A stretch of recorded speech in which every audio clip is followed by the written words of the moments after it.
क्योंकि कहीं न कहीं इस काम को करते-करते हमें आदत सी बन गई है। अगर आपको बिलीव नहीं होता तो एक दिन आप जानबूझ के मीटिंग अटेंड नहीं कीजिए और उस टाइम जो 1 घंटा समय है जो हमारी मीटिंग में बीतता है, उसको फ़ील करके देखिए कि आपको कहीं मन लगेगा ही नहीं। बार-बार चाहेगा कि मैं मीटिंग जॉइन कर जाऊँ, मैं मीटिंग जॉइन कर जाऊँ, मैं मीटिंग जॉइन कर जाऊँ।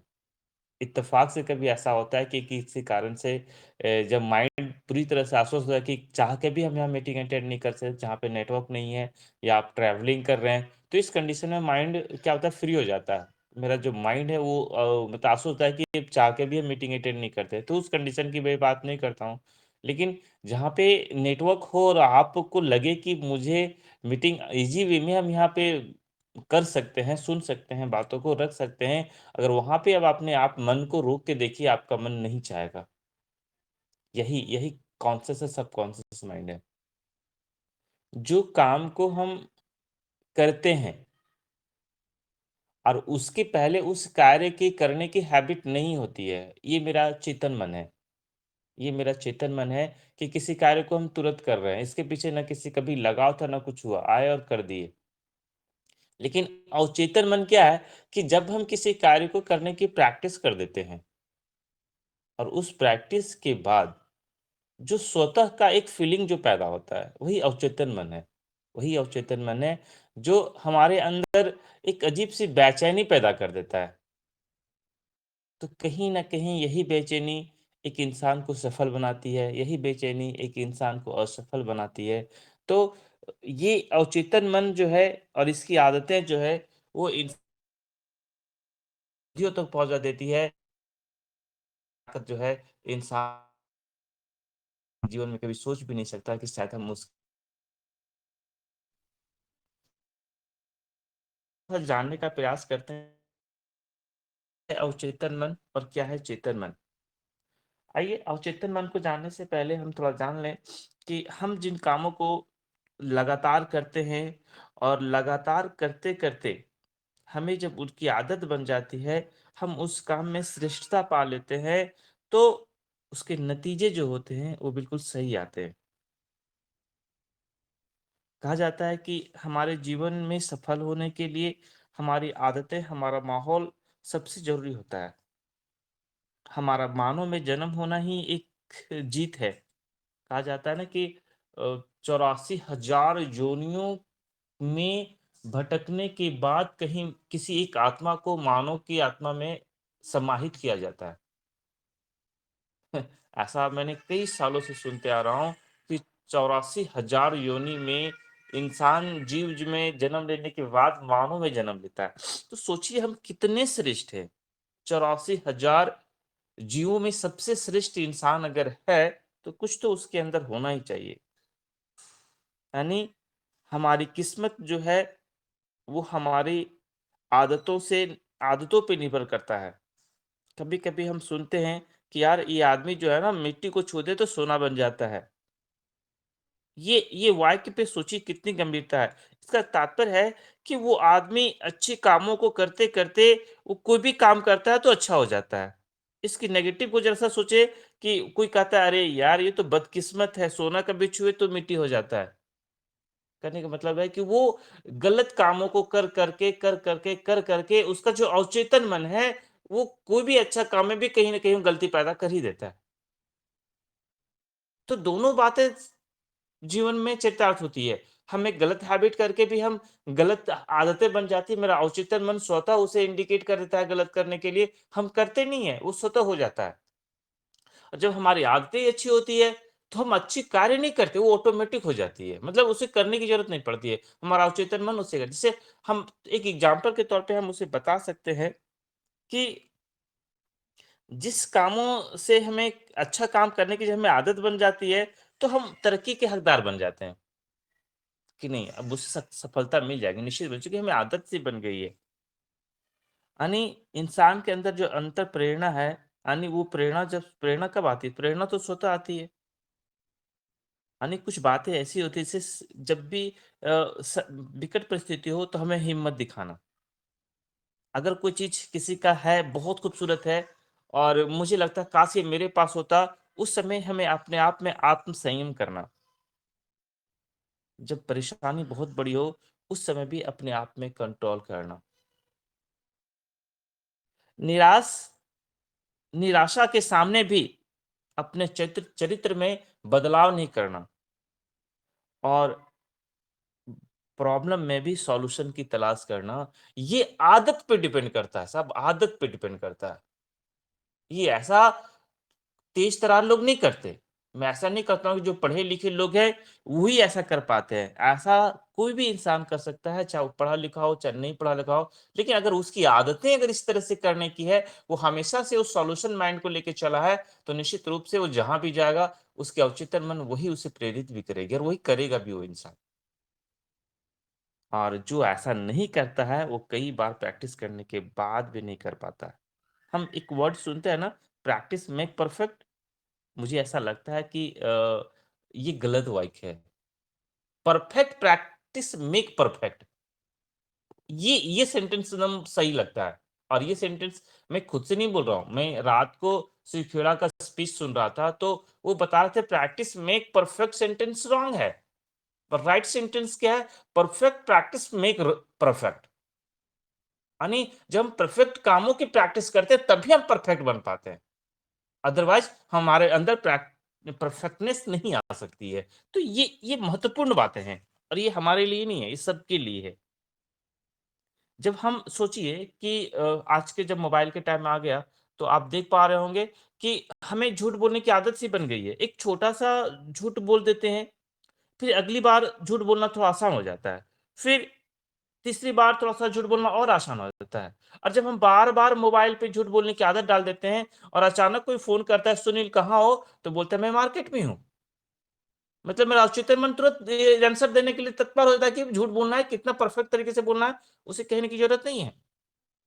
आप इस चीज़ को फ़ील कर रहे होंगे। लेकिन अगर हमें सही बोलने की आदत है, तो आप किसी भी परिस्थिति में रहें, आप कह देंगे कि नहीं मैं घर पे हूँ, मैं बाज़ार में हूँ, एकदम सही जवाब ही देंगे। लेकिन इसके लिए भी प्रैक्टिस की ज़रूरत पड़ती है।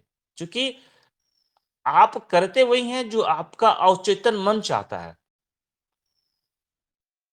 आप अगर पढ़ रहे हैं, कभी-कभी ऐसा होता है कि हम जाने-अनजाने ज़बरदस्ती कुछ काम करते हैं। चेतन मन की शक्ति मतलब चेतन मन कल्पना करती है कि यार ये काम को कर देना चाहिए, तो हम भी लेकिन उसमें भी हमें बहुत सावधानी बरतनी पड़ती है, कहीं गलतियाँ ना हो जाए, जो कि इसकी प्रैक्टिस मेरे पास नहीं है। तो ये मायने रखता है। और जैसे कोई भी चीज़ अच्छी आदतें वाला इंसान जो होता है, उसकी नेचर भी अच्छी होती है। बुरी आदतों वाला इंसान का नेचर भी बुरा होता है। और इसे हमें समझने की ज़रूरत है कि आखिर हमारी आदत कैसी है और हमें आदत बनता किससे है? देखिए, किसी काम आदत कैसे बनता है, इसे कहने की ज़रूरत नहीं है। जब हम कोई काम को बार-बार करते हैं और उस काम को करने की आदत बन जाती है, काम करने सीख जाते हैं, उस काम में हमारा क्या बोलते हैं कि अनुभव बढ़ जाता है, साहस बढ़ने लगता है, विश्वास बढ़ने लगता है, चाहे जो भी काम हो। तो उसमें हमारा जो सबकॉन्शियस माइंड है, वो निपुणता पा लेता है और उस निपुणता में हम कह सकते हैं कि उसमें हमें दिमाग लगाने की ज़रूरत नहीं पड़ती है। अब शुरुआत में हम देखिए कुछ बातें ऐसी होती है जिसको हम लोग कह सकते हैं कि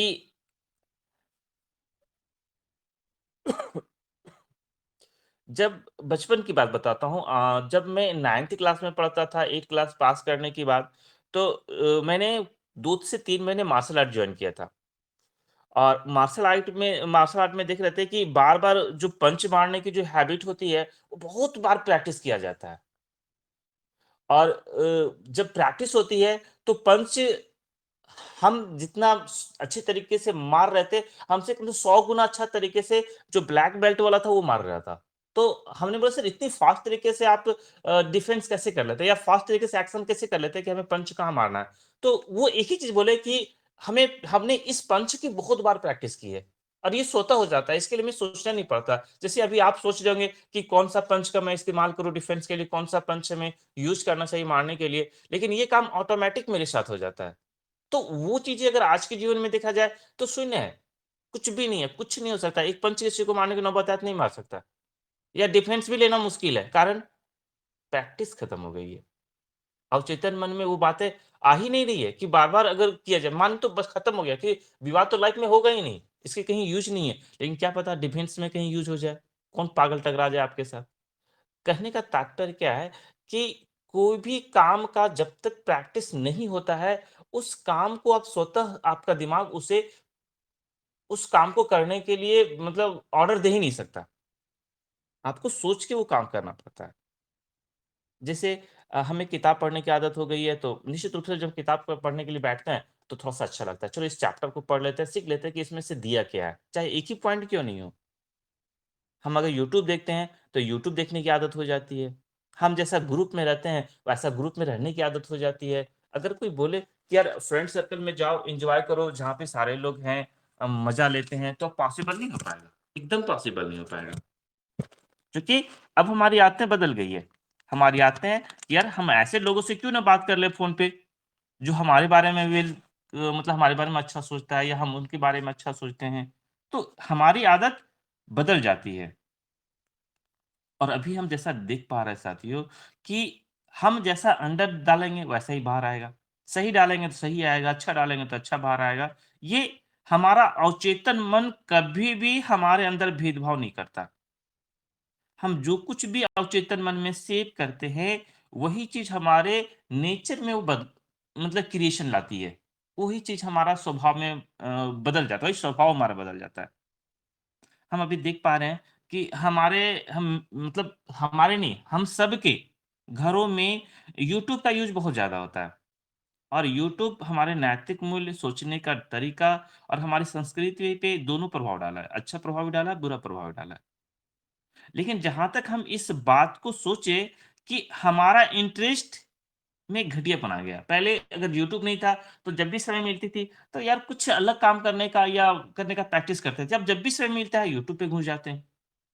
तो कहीं न कहीं हमारी नैतिकता को भ्रष्ट किया है और बच्चों में अपराध की प्रवृत्ति को क्रिएशन किया है यूट्यूब। आप माने या ना माने, ये बात बिल्कुल सत्य है। तो वो कैसे हो पाया? जब बच्चे खाली रहते हैं, उनका दिमाग में रहता है कि मम्मी का मोबाइल, पापा का मोबाइल खाली है या नहीं है। जैसे है पापा नहीं है घर पे, यूट्यूब स्टार्ट। क्योंकि ये अवचेतन मन की आदत बन गई है, उसे वो करने के लिए उसे स्वतः उसके दिमाग में बार-बार ये बातें आती हैं कि अगर खाली होगा तो मज़ा ले लेंगे। और यही यही चीज़ है कि हम वैसी चीज़ों की प्रैक्टिस कर लेते हैं जो हमारे अंदर कोई बेनिफिट नहीं ला पाता। लेकिन कभी-कभी ऐसा होता है कि इसके बगैर रह नहीं सकते। अभी कुछ अच्छी बातें भी हो गई कि हमारा सिलेबस भी हमारे यूट्यूब पे है। हम कोई चैप्टर को सर्च करके उसे पढ़ सकते हैं, बच्चे पढ़ सकते हैं। अगर इसकी आदत हो गई है तो बहुत अच्छी चीज़ है कि बच्चा ना टीचर ना रहने के बावजूद भी उस लेसन को बहुत बारीकी से सीख पाता है। तो ये अवचेतन मन की शक्ति है। और अब देखिए एक चीज़ है हम बताते हैं कि हमें कार चलाना है। कार चलाना सीखे अगर आप सीखे होंगे, जो भी साथी है वो सीखे होंगे, तो इसमें 4 स्तर होता है। बहुत बारीकी से ध्यान देंगे, इस ये बहुत परफेक्ट बातें हैं कि कार चलाने सीखने के लिए 4 स्तर होता है। पहले स्तर को हम कहते हैं अवचेतन अयोग्यता। अवचेतन योग्यता मतलब हमारा माइंड भी कहता है कि मैं कार नहीं चला सकता। वो यह स्तर है जब हम अपने दिमाग को ये कहते हैं कि हमें कार चलाना आता ही नहीं है। ये मेरा अवचेतन अयोग्यता हुआ। दूसरा हुआ चेतन अयोग्यता। चेतन अयोग्यता है कि एक दिमाग तो कह ही रहा है बट फिज़िकली भी हमारा हाथ, हमारा पैर ये कह सकता है कि हाथ से स्टीयरिंग सही तरीके से बैलेंस नहीं हो सकता है और पैर सही तरीके से गियर क्लच पे बैलेंस नहीं बना सकता है। यानी हमारा हम दोनों तरह से अयोग्य हैं। अवचेतन मन से भी अयोग्य है और चेतन मन से ये अयोग्य है। अब देखिए क्या होता है कि अब आता है कि चेतन मन की योग्यता। अब मन कहता है कि चलो स्टीयरिंग पे बैठ जाओ, बगल पे एक सिखाने वाला है और हम स्टीयरिंग पे बैठ गए। बोलता है कि आपका पैर का यूज़ नहीं है, आप स्टीयरिंग सँभालो और आप गाड़ी थोड़ा दूर चला लेते हैं। आपका चेतन मन कहता है कि मैं सीख गया हूँ, मैं गाड़ी चला लेता हूँ, मेरे अंदर गाड़ी चलाने की थोड़ी-सी नॉलेज आ गई है। बात को समझेंगे। अब क्या होता है कि आप थोड़ा-सा प्रैक्टिस किए, आज प्रैक्टिस किए, कल प्रैक्टिस किए, अब आपका जो अवचेतन मन है, उसमें कुछ बातें सेव हो गई। वो कहता है कि नहीं, अब तुम थोड़ा-सा चला सकता है। थोड़ा-सा यानी आपकी चेतन योग्यता विकसित हो गई है, अवचेतन योग्यता विकसित नहीं हुई है। यानी आपका जो माइंड है, सबकॉन्शियस माइंड एक्टिव नहीं हुआ है, कॉन्शियस माइंड एक्टिव हुआ है। यानी चेतन मन आपका एक्टिव है कि अगर मैं बैठूँ तो चला सकता हूँ। अब क्या होता है कि आप देखेंगे कि वो इंसान चला तो लेता है, लेकिन परफेक्टनेस नहीं है उसके अंदर। अब क्या होता है कि वो बार-बार प्रैक्टिस करता है और चलाने के क्रम में ध्यान 100% कहीं उसका पैर पे, कहीं फ्रंट पे, कभी हाथ पे, कभी इधर, कभी उधर रहता है। और खास तौर पे हम ये देख पाते हैं कि स्टीयरिंग को बार-बार मूव करना हमारी आदत होती है, स्टार्टिंग कंडीशन में। हमें ये समझ में नहीं आता कि क्लच कब, गियर कब और एटम तुरंत ऐसा नहीं कर पाते हैं। जब कहा जाता है कि अरे चेंज करो, गियर चेंज करो, तब गियर चेंज करते हैं। लेकिन जब आदत बन जाती है, जो बार-बार प्रैक्टिस करने की आदत, मतलब अभी की मैं बात बताऊँ, अपनी बात बताऊँ, तो अभी मेरा सबकॉन्शियस माइंड भी कहता है कि कब क्या करना है। यानी ड्राइविंग करते-करते हम एन्जॉय ले सकते हैं। कभी बाहर का नज़ारा देख सकते हैं, कभी किनारे का नज़ारा देख सकते हैं और आसानी से ड्राइविंग कर सकते हैं। इसकी ये जो मैंने एक तरीके से बताया, इसको आप साइकिल चलाने में भी इम्प्लीमेंट कर सकते हैं, कि जब इंसान साइकिल चलाना सीख जाता है, तो आप देखेंगे कि एक हाथ से स्टीयरिंग सँभालता है, एक हाथ से वो फ्रीली इशारा कर सकता है। जब वो साइकिल चलाता है, तो किसी से बातें कर सकता है, नज़रें एक-दूसरे के सामने होती है और साइकिल ऑटो मोड में वो आगे बढ़ रहा होता है, पैडल भी ऑटोमैटिक हम मार रहे होते हैं।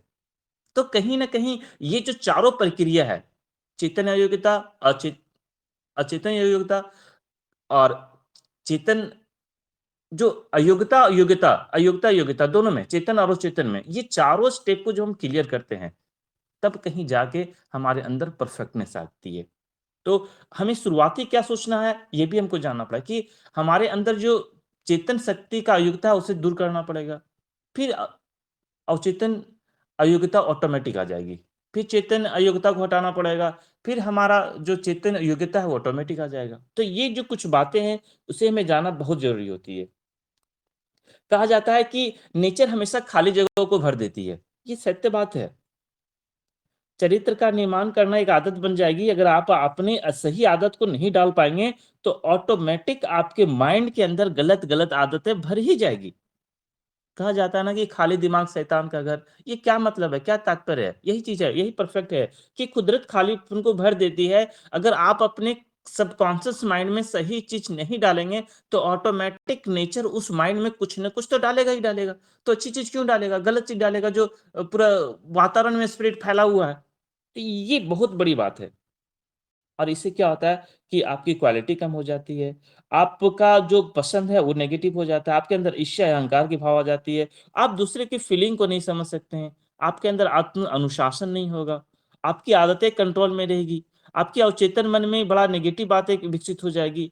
आप निराशावादी हो जाएँगे। ये क्या है? ये अवचेतन मन ऑटोमैटिक इस चीज़ को फ़ील कर लेगा। लेकिन अगर इसके विपरीत हम बातें करें, तो इसके लिए हमें प्रैक्टिस करनी पड़ेगी, सही प्रैक्टिस करनी पड़ेगी।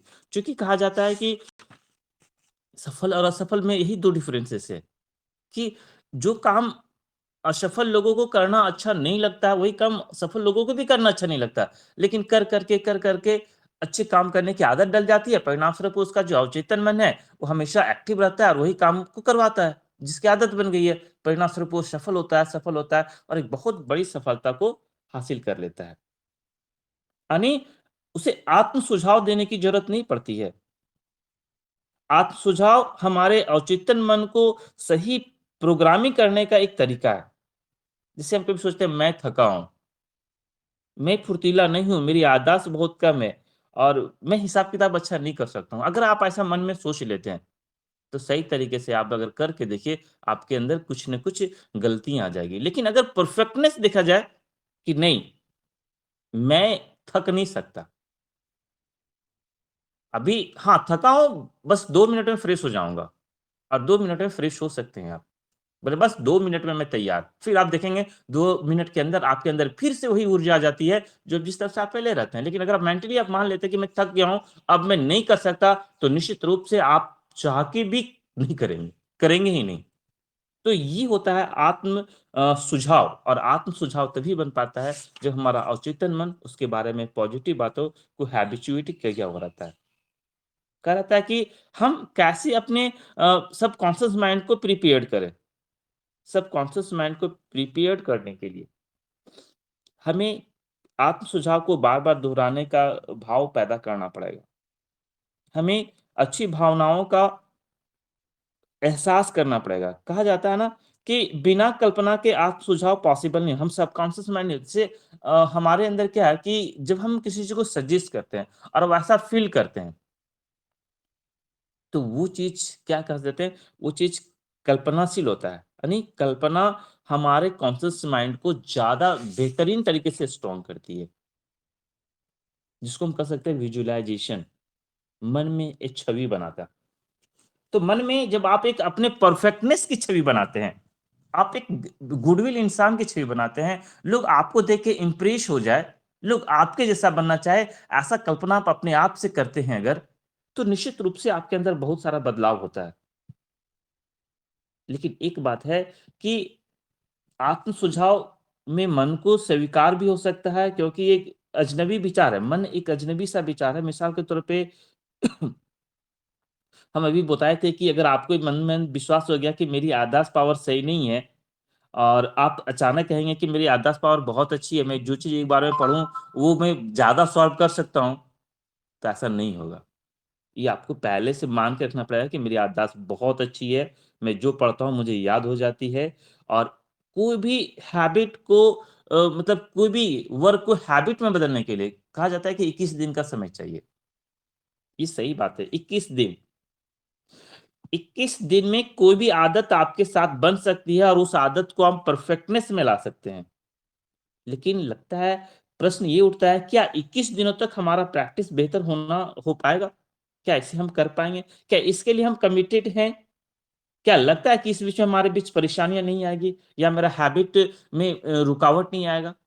नेचर 21 दिन में आपको बहुत परेशान करेगी। हो सकता है जितना परेशान आप पहले नहीं हो, उससे ज़्यादा परेशानी आपको 21 दिनों तक हो सकती है क्योंकि आपने अपने आप से कमिटमेंट किया, प्रकृति चाहेगा कि कमिटमेंट तोड़ दे। नेगेटिव जो भावनाएँ हैं, नेगेटिव इफ़ेक्ट है, वो क्या चाहिए कि इसका परफेक्टनेस को हम किसी न किसी तरीके से तोड़ें। नेचर भी चाहेगा कि ये परफेक्ट तब बनेगा जब इसके अंदर वो ताकत आएगी उसको मतलब करना ही है, ये जुनून होगा तभी मतलब दृढ़ संकल्पी होगा तभी पॉसिबल हो पाएगा। तो नेचर भी एग्ज़ाम लेती है, नेचर भी आपके सामने प्रॉब्लम क्रिएट करती है और जो नेगेटिव एनवायरनमेंट जो है, नेगेटिव भावनाएँ जो प्रकृति में फैल रही है, जो नेगेटिव तरंग है, वो भी हमें हमें नेगेटिव करने का प्रयास करेगा और ऑटोमैटिक होगा। और इस सब को दूर करने के लिए अगर आप दृढ़ संकल्पी हैं और 21 दिन तक बिना किसी प्रॉब्लम के आप एक लिस्ट बनाते हैं और सकारात्मक कार्य करना शुरू कर देते हैं, चाहे कुछ भी हो। सुबह मन शांत करना, मीटिंग में आना, मीटिंग में आने के बाद ताज़गी फ़ील करना और ध्यान से सुनना, ये श्रवण शक्ति जो है यानी हमें क्या होता है हमें बक, बक, बक, बक, बक, बक करने की जहाँ भी खड़ा हुए हम बोलना शुरू कर दिए। लेकिन जब हम मीटिंग में आते हैं तो हमें ये दिमाग में बैठा रहता है कि नहीं आज मुझे बोलना नहीं है, आज हमें सुनील सर को सुनना है। तो सुनील सर को सुनने के लिए चुप तो रहना पड़ेगा और चुप रह के, चुप रह के, चुप रह के, चुप रह के, चुप रहने की आदत बन गई। लेकिन सुन-सुन के परफेक्ट कैसा बोला जाए ये परफेक्ट बोलने की भी आदत बन जाती है और ये आदत हम आपसे भी सीखते हैं, आप हमसे भी सीखते हैं और यही आदान-प्रदान हमें परफेक्टनेस के लिए आगे बढ़ाता है। यानी किसी काम को 21 दिन तक हम तब जब कर पाते हैं तो हमारी आदत बन जाती है और वही आदतें हमारे सबकॉन्शियस माइंड में सेव हो जाता है और कोई भी काम करते हैं तो ऑटो मोड में हमारा इशारा हो जाता है और वो काम को वैसे ही करते हैं जैसे हमारी आदत बन जाती है। तो इस तरीके से साथियों हम बेहतर जीवन की कल्पना कर पाते हैं और अच्छे चरित्र के निर्माण में हम एक-दूसरे को मदद कर पाते हैं। तो तहे दिल से आप सबको धन्यवाद जिन्होंने मेरी बातों को आपने ध्यानपूर्वक सुना और हम आपकी बातों को सुन के कुछ सीख पाते हैं और सीखने का ही कारण है कि एक-दूसरे से सीख पाते हैं और बेहतर स्वभाव क्रिएट कर पाए हैं और करते रहेंगे और जीवन बेहतर होगा, सफल होंगे, सब मिल के सफलता हासिल करेंगे, बड़ा सफलता हासिल करेंगे। ये चंद बातों के साथ हम अपनी वाणी को विराम देते हैं। Thank you very much.